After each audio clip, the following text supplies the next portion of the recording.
Ďalší nebezpečný puk, ktorý smeroval na našu bránku.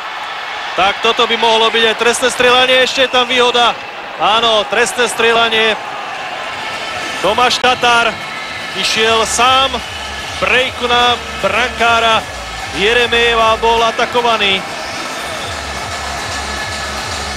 Pozeráme sa na to ešte raz.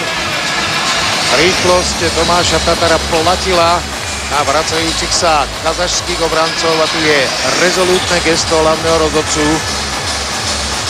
Trestné strieľanie.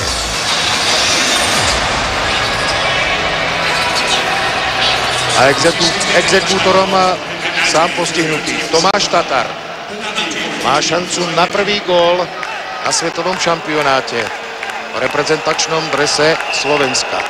Hokejista Grand Rapids so zmluvou Detroit Red Wings.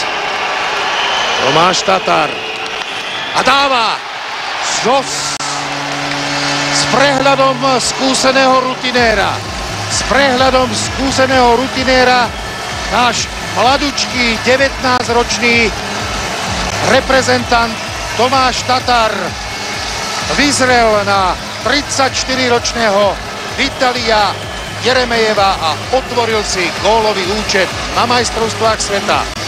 Nasadil blafák, už sa dostal pomerne ďaleko, už som sa aj zľakol, či to ešte dokáže zakončiť, ale dokázal to Tomáš Tatar.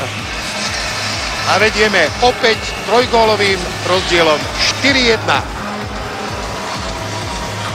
Tomáš Tatar si už ten úvodný gól na majstrovstvách sveta za svoje predchádzajúce výkony a za predchádzajúcu aktivitu určite zaslúžil.